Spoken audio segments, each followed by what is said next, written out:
Music is the silence between the notes. And it's without those, for me, without those silences, then it's just noise. And most of us as humans are afraid to go into those dark places, those silences, to try and understand ourselves. Instead, we focus on the outside. Stand by, I'll be right there. Hello and welcome to Mint Dialogue, episode number 353. Today is Sunday, the 15th of December, 2019. My name is Minter Dial, and I'm your host for this podcast. And I want to thank you sincerely for taking the time out of your busy day to listen to this show. First, a quick shout out and thanks for putting up a review of the show to Terry in Fairhope. Moving on to this week's interview, which is with Adah Parris. Adah's a futurist, cultural innovator, keynote speaker, and board advisor. Adah's also an enthusiastic curator of people, patterns, and stories. In this conversation with Adah, we discuss some of the biggest challenges facing business and society, her take on storytelling, the idea of a human blockchain, and cyborg shamanism, a wide-ranging and delightful discussion. So, Adah Parris, how lovely to have you on the show. You and I met thanks to the good folks at Like Minds. We had shared the stage at the Nudge Festival. And you are a polymath, an enthusiastic curator of people, patterns, and stories with over 20 years of experience in transforming cultures. Wow. So with that, that's how I read you. Adah, how do you like to present yourself? How do I present myself? I wear many hats. Yeah, I wear many hats, but I suppose the common theme is that I am a storyteller, and the medium doesn't necessarily matter. And the way that other people have started to introduce me is also a performance artist. There's a element of theatre around getting people to working with people around it. And so the medium doesn't matter. I think that's an interesting starting point, actually, because like yourself, I enjoy the practice of storytelling and have done so in a number of media. Do you have a preferred one, or how do you feel it changes, and which ones do we need to be focusing on these days? No, I don't have a preferred one, because I think that the right medium for that message will come through. So generally it's starting with what's the story and who's the audience. And that's my approach to technology. So one of the hats I wear is a technology futurist, but I take a very philosophical approach to it. So how is it impacting us as humans? And the idea is that you work out what's the problem you're trying to solve first and for whom, and then look at the technology afterwards. Including the medium. And including the medium. Right, so where I wanted to start this, Adah, was to talk about, let's say, philosophically where we are. And the notion is, how would you crystallize the state of play, the situation, the problems that we face in business and society, anyway, that you're interested in? How do I crystallize them? I think the biggest thing that I'm seeing or feeling at the moment is that we're in current various eras. So people talk about the Anthropocene, the Fourth Industrial Revolution, the Fifth Industrial Revolution. There's all these different things.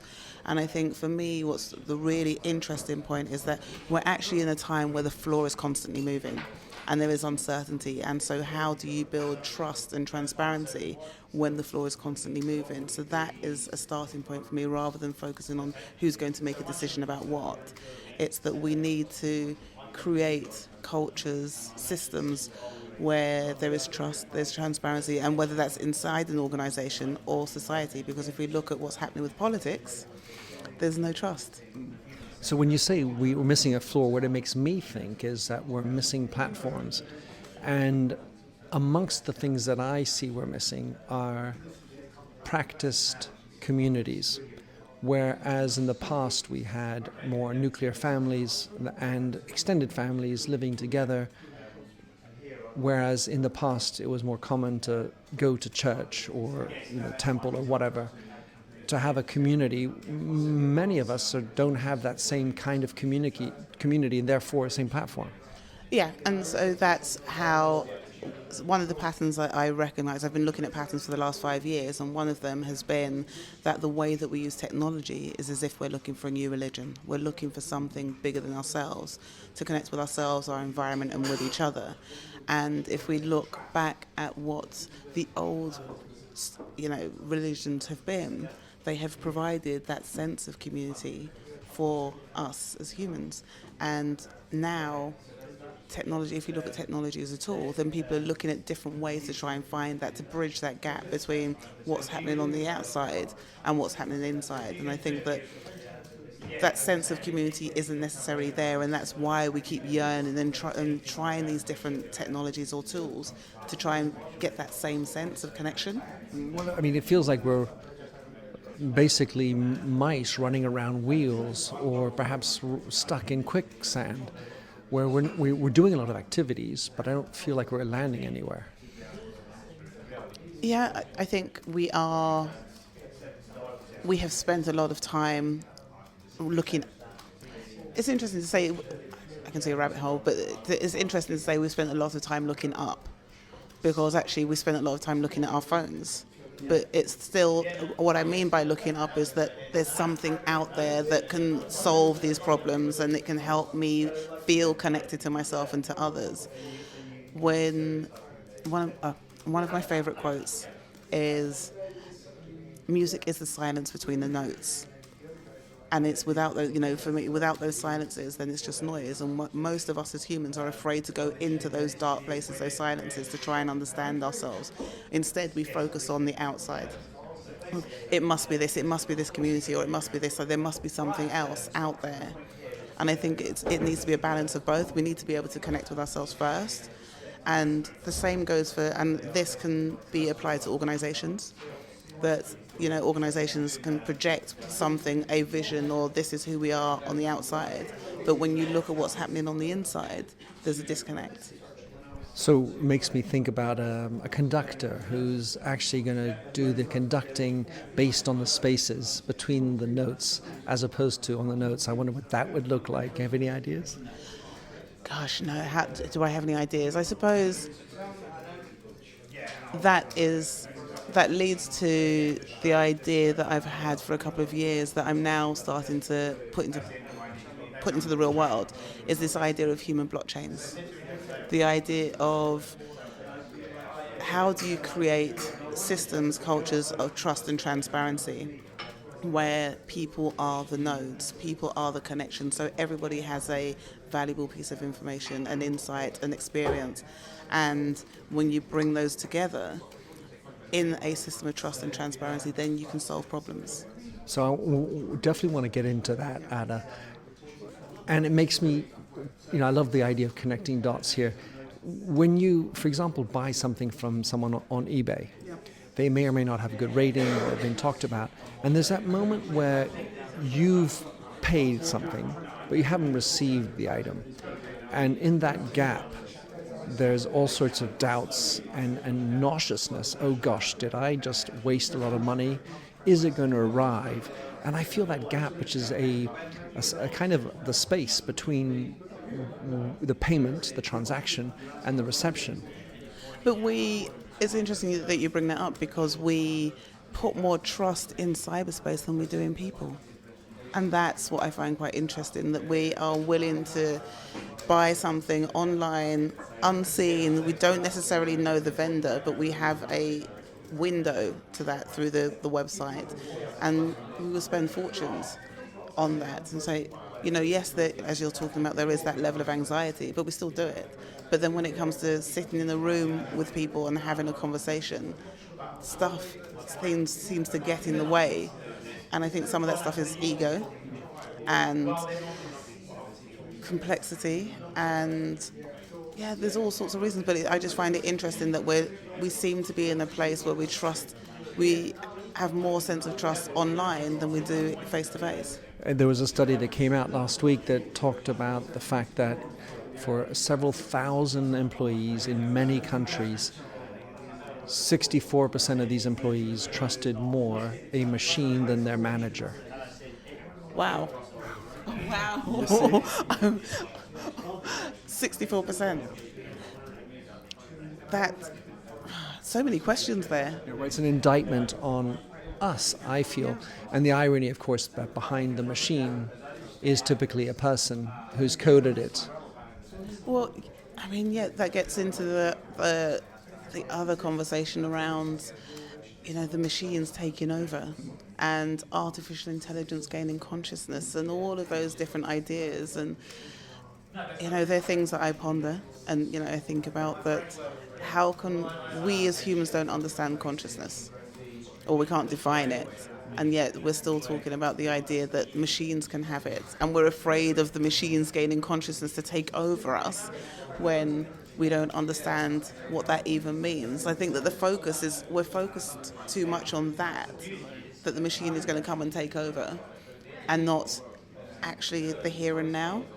So you mentioned the idea of the human blockchain. Because if there's one thing that the blockchain as a technology is attempting to do is to securize transactions and bring an element of, let's say, anonymous trust into the system. Tell us what is the human blockchain and how can people in business possibly implement such a technology, if you will, into their business?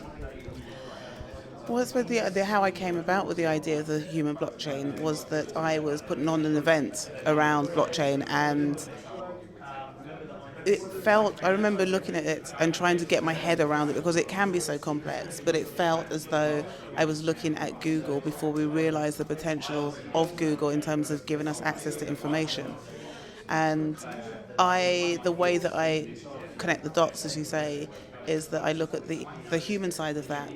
And so for me, understanding how blockchain is with its nodes, and this is about trust and transparency, and each node has a different bit of information, I see that humans are like that, or can be like that, that we have got, a lot of us, and it's a generalization, have got into a space where there is a lack of trust. And I think that that's sad. And it's having there are still unintended consequences of that lack of trust, and I think that that's what's helped get us to this political situation. Companies, the backlash against certain big brands, Facebook and Google and all these different big brands. Then they're not alone. It's just that they're the ones that are named the most.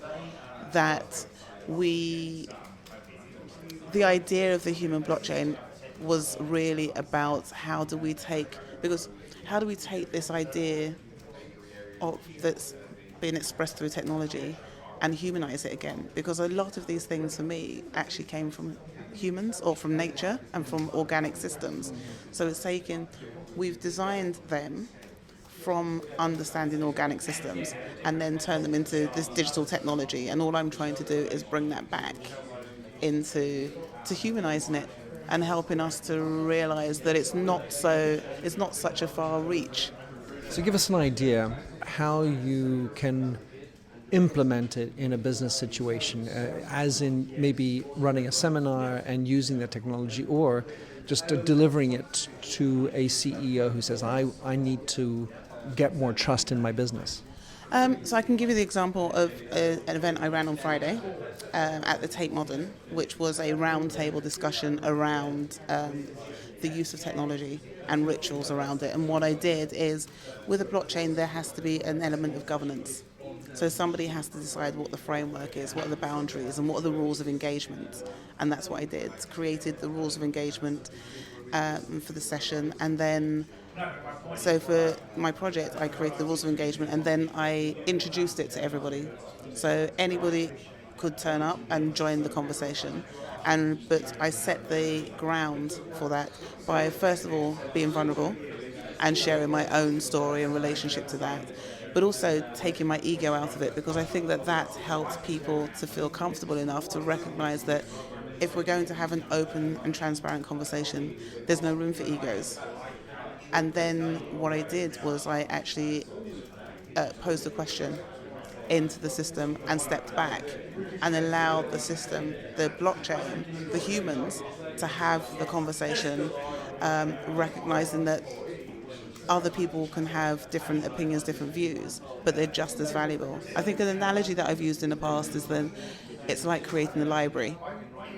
You can have a library full of all these books full of knowledge and wisdom, and you can have Dostoevsky and you can have Harry Potter in the library, and they're both as valuable, but they will give you very different information or insights. And I think for organizations, the way to do that is to look at what is the governance structure of what you're trying to create first. Who is going to be responsible for doing that, and what's the ethics of that, because this is part of the bigger problem. So if I look at the concept of the blockchain, and maybe I'm being too literal, there's this moment where there's a transaction or a writing to the ledger that's been done. We can validate that, and we cross-validate that through others who will go in to the system and say that's okay. And then we go to the next thought. There's a sort of almost a linearity to it. And similarly, like in a book, there's page 1, there's page 2, there's page 3, there's some linearity to that. And having constructed and read 1, 2, 3, then page 4 is the anticipation of the new part. How does one, because I think in a company, it's so organic and multifarious and complex to create trust. There's no easy manner, but if I'm a CEO listening to this, so how do you think I can go about, because I recognize that people don't trust me, they don't trust my brand. Is there a way for me to start taking this into my business? I mean, other than just bringing you in, Adah. The way that I've advised, had conversations with others, I recently spoke at an event for CFOs, was about building curiosity. Start with helping people to be curious, not just about the nature of the business or what the market share or what new technologies are coming in, but be curious about humans and human interactions, because if you're building a human blockchain, the first part is human. And that active listening, all these different kind of qualities that people have used the label soft skills, I think are the things that are needed to make this work. So the things that I'm taking away, one is the creation of that governance model. The second is asking the right question. And the third is stepping away and letting it happen.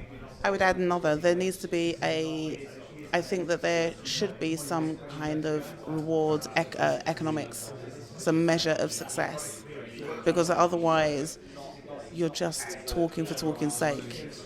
And so there needs to be a output that everybody has agreed to. And I think that what that comes down to is creating this understanding of value. What does value mean? Because if you have a starting point of a shared idea or understanding of value, a shared lexicon, then a shared language, then people are starting from the same place. Because if you were in a room such as here and we asked everybody what does innovation mean, I think everybody would have a different view. But if you're trying to create a blockchain or this kind of trust, then it shortcuts a lot of the process if you've had that conversation first and said, this is what we mean when we say technology or blockchain or innovation. This is what we mean. This is where our collective agreement is. Now you can then bring your own experience of that in, and that's what adds value.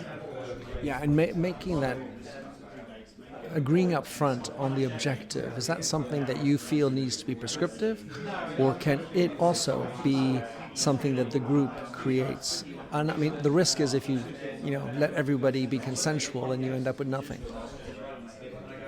In my experience, I've seen that the group can create, but again, it's the CEO, the leader of whoever of that organisation trusting that the group can create something, so that represents and reflects their own experience, their own existence, and then you can take that out, and then look at what you can do. That how valid is that for where you want to go? I like the idea that you mentioned of creating a shared idea of the value. In something that I do with my colleague in Paris is that we will, the less prescriptive we are about the end result, and the more that the team can coalesce and make it happen, and that we don't even know the output that's going to happen, but we trust the process, that is what I feel is a very transformational approach. Yeah, and I think that has to be built in at the start. So you, as part of that understanding of the governance, it is saying that we are open to seeing where this goes. We've had previous conversations, but it is about that fluidity and understanding that it's a very organic process. Even though it's called blockchain, people now see it as a technological thing, it's still very organic because there are no guarantees of what's going to come out, but the trust and transparency is not just in the system, it's trust in the outputs of the system as well. Yeah, and you're so right, getting that appreciation and buy-in up front about letting go of control up front will allow the process to work, because if you come back in with some sort of anxiety about it's not going to work, or that's not what I was expecting, then you absolutely kill the process. But that's what I meant when I said ego, because the ego is not just of the individuals, it's ego, it's that idea of I can control it, this is going to spit out what I want it to. You have no idea what it's going to generate. You know that there could be something, but what comes out will probably be a reflective of the collective. That's it. I mean, if you shit in, shit out. Adah, you are also on another, it's obviously linked, but on another appellation and leading that called Cyborg Shamanism. You are a cyborg shaman. And of course, that's how we got to meet and talk, and just I listened to your speech. Fascinating stuff. So give us a little bit of a more insight into what is a cyborg shaman and what are you trying to achieve? Cyborg shaman is, first of all, the words that I use are very provocative, deliberately so. And unlike you. Well, that's another podcast. But it came because I was looking for patterns across different worlds, and I realized that the way that a lot of us use technology is as if we're looking for a new religion, something bigger than ourselves, and got to this space of having these conversations with a guy who's a cyborg and recognizing the patterns that he was using. And so now cyborg shamanism is, I use the word cyborg to get us to think about what does it mean and will it mean to be human, and what are the rules and the responsibilities and the power and the ethics of that. Just so I come back on table stakes, it's telling us how we are human, yet it is also the digitally enhanced version of it. It's challenging each of us to think about what human means to us. So whether that is we are a school teacher, or whether we are a UX designer, or we are a CEO, whoever we are, what does human mean to us? Because there are, and we can have a different conversation about what the media's perception of a cyborg is. But I use that word because it gets us all to think about that, especially when we are looking at innovation and design. And then shamanism means actively going and seeking other ways of knowing. And so cyborg shamanism is about creating spaces in the real and the virtual world that enable us to actively go and seek other ways of knowing and find these partnerships. So what it comes down to is really diversity and inclusion. It's about creating cultures that are diverse and inclusive. And by looking for different sources of knowledge, we're naturally having to break down some of our traditional paths. Yeah, so what I did is I created an A to Z for cyborg shamanism, and to your point, one of the words is liminal, liminal. And it was about, the question for that is really around how do we start to break down our own barriers, our own liminal borders, boundaries of knowledge, of exploration, stepping outside our comfort zones and trying to find other ways of understanding things. I mean, it's a very similar discussion that's been used for diversity and inclusion, for years, and different reports. And I'm using a different way, a different approach, a different language around bringing that together. today's world is, let's say, on the bandwagon of diversity. It is my observation that there's a lot of lip service to it, and I think part of the lip service isn't the problem. I think for me, the scope of the desire for diversity is the limitation. That's to say, we want everything, and are supposed to accept everything. But as soon as we accept everybody and everything, it becomes hard to know who you are, and you can get lost in it. And so the lip service is by trying to do 100%. We struggle even to move from 25 to 26. Gosh, that's a big one.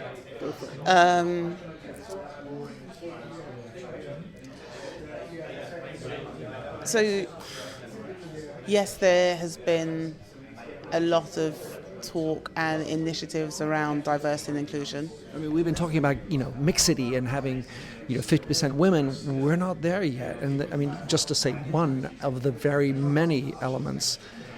And so there's a lot of talk, and companies continue to write about it, but it ain't happening. And I'm trying to figure out why it's not. I recently had some conversations with a group of CEOs and entrepreneurs and various people around diversity and inclusion, and I remember somebody saying, "Oh, I'm really happy because our organisation has a diversity group, and it's great because they have their meetings and all of this." And I said, "But how much power do they have?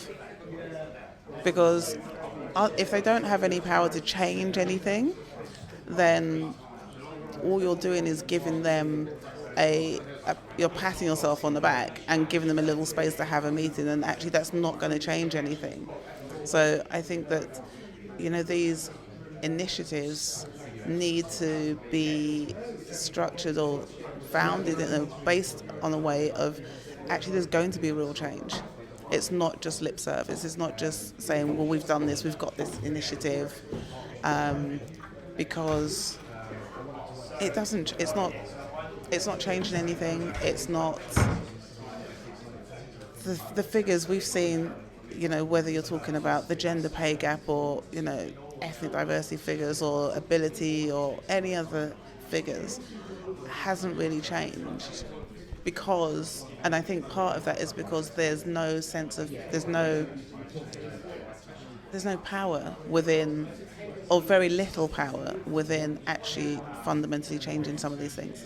So in following my observation on this, my feeling is that it is too often detached from, let's say, to use your words, what is the value that we've shared and we've agreed on.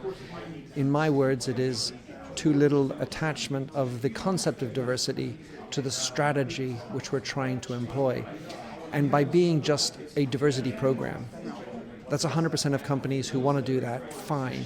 But how is it actually materially going to participate in their success? We know diversity has good things, but have they made the link between the elements of diversity that they think are going to be good to their strategy and therefore will be powerful? Yeah, so I feel that diversity, it shouldn't be a separate diversity policy. It should be something that is systemic across the whole organisation. And actually, it's also linked. So just the same way that I feel that innovation shouldn't be one person's role. There could be somebody who's ahead of that. But innovation, the idea of innovation to me is problem solving. Diversity everybody's a problem solver, so it should be systemic. Diversity shouldn't be an add-on. I think it should be something that is systemic across the whole organisation. And you look at how it impacts every decision that you make. So, yes, if you have a diversity group, how many people on your board are diverse? And that could fall in so many different areas. But I do remember reading a report that said, I think it said that boards of companies that had diverse members of the board were 30% more successful, more productive, more innovative. I mean, I've observed it, I've lived it, even though I did spend a lot of time at L'Oreal, which maybe wasn't the bastion of diversity. I certainly have seen its power.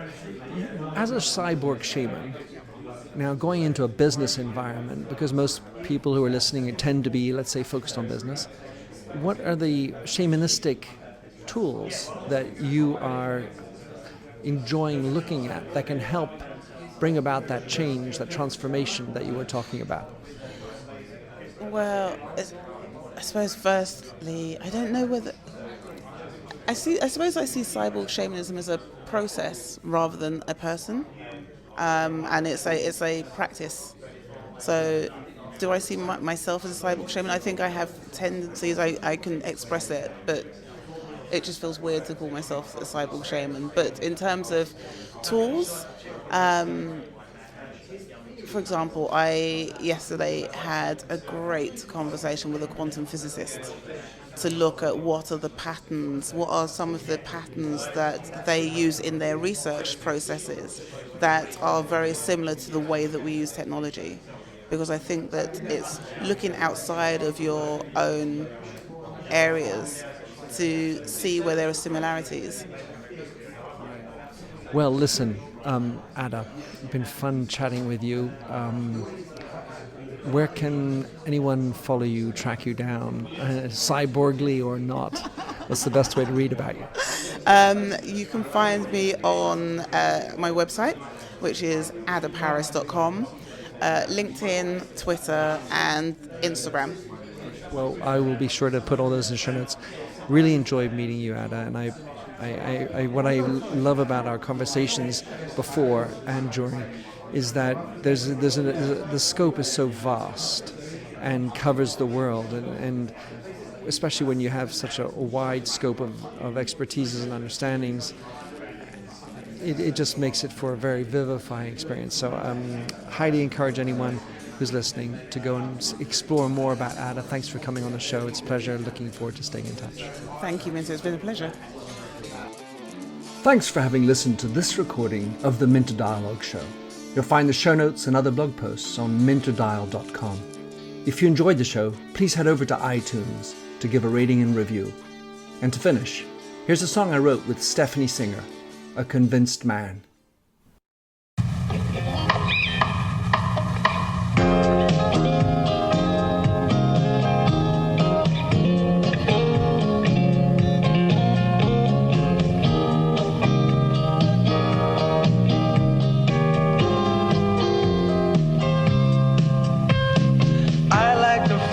Stranger tucked around me, precipitating the danger.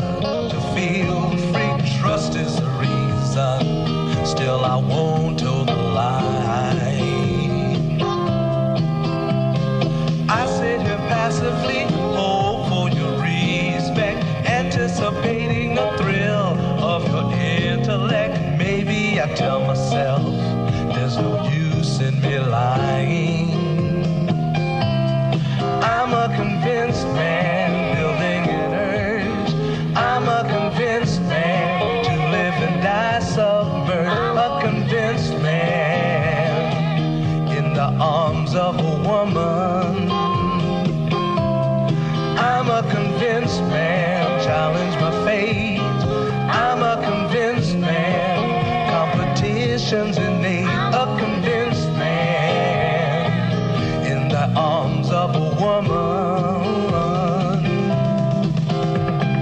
Despise revenges and struggle to see. Live for the challenge so life's not incomplete. What's wrong with challenge? I know soon we all die.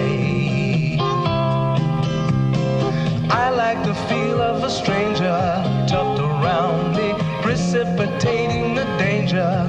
To feel free, trust in my reason.